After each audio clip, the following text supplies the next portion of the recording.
à tous, nous sommes très heureuses de vous retrouver dans le Var pour un nouvel épisode des Animaux de la 8. C'est perché dans les arbres que nous ouvrons l'émission aujourd'hui, plutôt originale, non? Comme le programme d'ailleurs qui vous attend. C'est dans ce beau département baigné par le soleil que nos animaux nous donnent le meilleur d'eux-mêmes et que nos passionnés nous ouvrent leur univers. Des chevaux du Far West, des papillons aux 1000 couleurs, des chiens marins, c'est ce qui vous attend dans notre sommaire. Regardez. On continue? Allez, on continue. C'est parti. Oh, pas de course, hein? Ah oui, on y va, hein. On n'a pas que ça à faire. Aujourd'hui, Sandrine partira en mer aux côtés de Matelot, un chien à la patte marine. À bord, c'est un coéquipier hors pair. C'est bien. Allez, viens, Matelot. Puis direction le Far West au parc d'Hockey Coral. Sandrine fera la rencontre des Indiens et de leurs chevaux. En spectacle, ils n'ont peur de rien. De son côté, Elodie s'intéressera aux incroyables métamorphoses des papillons et à l'un des plus gros mammifères français, le sanglier. Écoutez ça quand même. On mange comme toi, Bourrian, nous? Elle se rendra également au village des tortues pour en apprendre plus sur les tortues d'Hermine. Ah, j'ai eu peur. C'est à présent à Hockey Coral à Cuges-les-Pins que Sandrine va nous plonger dans l'univers du Far West. Me voici en cowgirl, prête pour la conquête de l'Ouest. C'est parti pour le show. Action!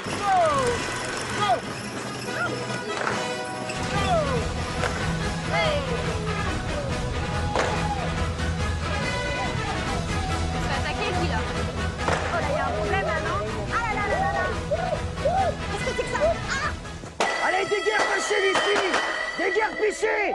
Vous avez rien à faire sur le territoire de Silver Dollar City! Allez!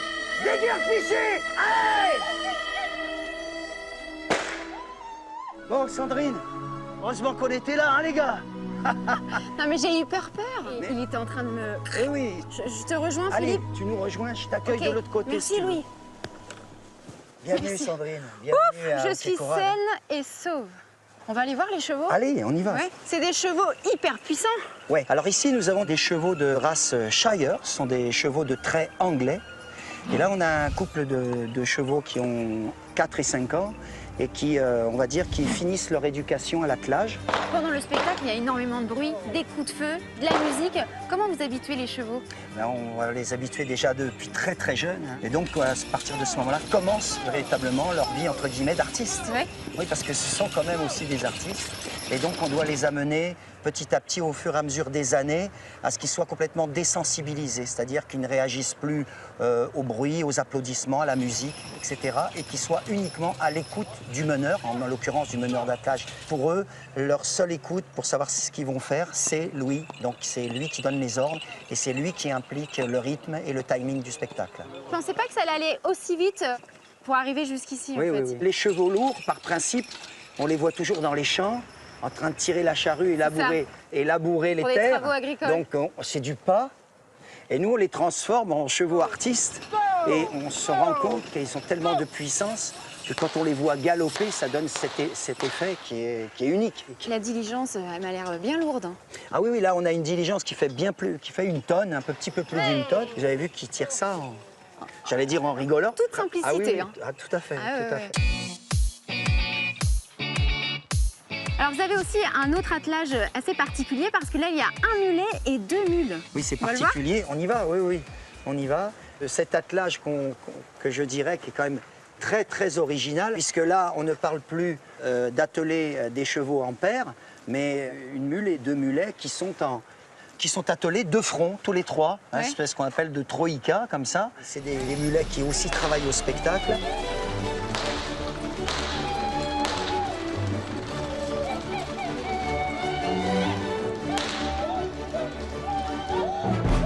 Et c'est pas compliqué d'éduquer des mules et des mulets?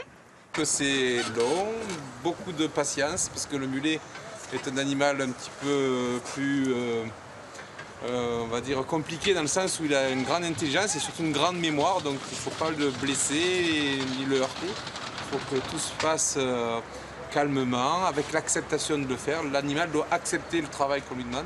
Est-ce qu'une mule a ses têtes aussi? Oui, Oui, alors oui. oui, voilà. Vous l'avez remarqué? Voilà, oui, tout à fait.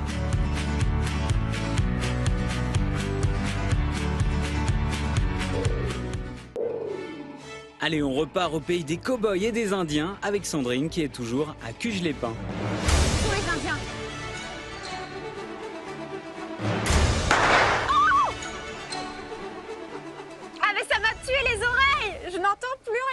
suis sourde.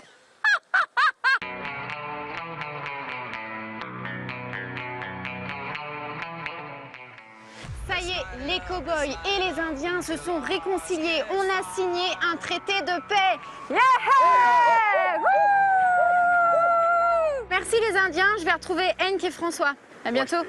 Washté. Je parle indien maintenant. Allez. Alors, ensemble, on va parler entraînement, parce que pour faire un beau spectacle, il faut qu'ils soient entraînés dès leur plus jeune âge. Bah oui, évidemment, un cheval calme, donc un cheval qui doit travailler, doit tout connaître. Les coups de feu, les drapeaux, tout ce qui peut leur surprendre, il faut leur apprendre. Donc, petit à petit, donc un soin dès le plus jeune âge, avec donc des apprentissages, des petits exercices réguliers. Donc là, je vous propose de vous montrer l'exercice du drapeau, Oui. donc qui est tout bête. Donc on leur met dessus, on fait passer devant. Ah, on va lui cacher la tête, c'est très bien comme ça. Vraiment, On voit que là, elle n'a pas c'est des peur, hein. surprises. Et à partir de quel âge on commence l'entraînement? Donc les chevaux chez nous, quand ils viennent aux âges de 6 mois déjà, on leur fait subir les premières petites épreuves. Donc ça va être de la tâche, ça va être vraiment calme. Le pansage, ce qui quand même n'est pas anodin pour un petit cheval, un jeune cheval. Ensuite, arrivé aux âges de 2 ans, 3 ans, c'est vraiment la phase de travail avec les selles. C'est les coups de feu qui vont apparaître. Même si déjà les petits jeunes chevaux ont entendu quelques coups de feu. C'est important de mettre un jeune cheval avec un cheval plus âgé? Toujours. Oui. Pourquoi? Pour que le jeune cheval s'imprègne du calme du vieux cheval, vieux et cheval. de son assurance, tout simplement. Et les coups de feu, alors, quand même, parce que c'est impressionnant. Nous-mêmes, on est impressionnés par les coups de feu. Oui, les coups de feu, encore une fois, c'est vraiment un apprentissage petit à petit. Dans leurs écuries, on fait tirer de temps en temps un coup de feu un peu loin, mais ils entendent. Et petit à petit, on se rapproche dans les carrières. Et un jour, on est bien obligé de l'amener ici, dans un nouvel environnement. Oui. Je vous propose quand même d'aller voir King Feather et son cheval Canon. On va les habituer aux coups de feu. Ah, comme les Indiens. C'est ça.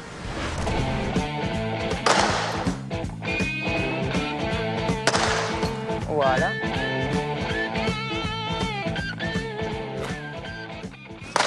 Vous avez vu, là, vraiment, aucune réaction. Ah oui, non, mais là, il bouge même plus la tête, hein. Parce qu'il pense à autre chose, il travaille. Merci beaucoup, Henk. J'ai passé un très bon moment ici. Merci à toi, Sandrine. Et puis merci à François qui est resté là-bas. Et merci aux Indiens. Salut, toi.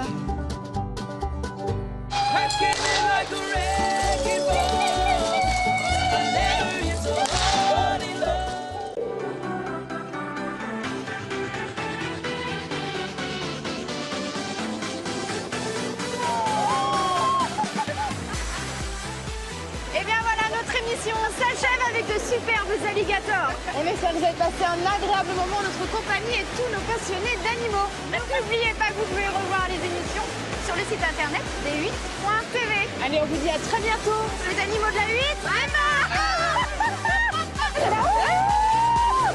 8, Marche arrière. Oui, c'était un petit peu fort, Sandrine. Je ne pense pas qu'Adrien, notre cadreur, reste comme ça très longtemps pour filmer la séquence. Qu'en penses-tu? T'es pas très bien, là, t'as un pic qui te rentre dans le ventre. Trop sympa, je l'adore.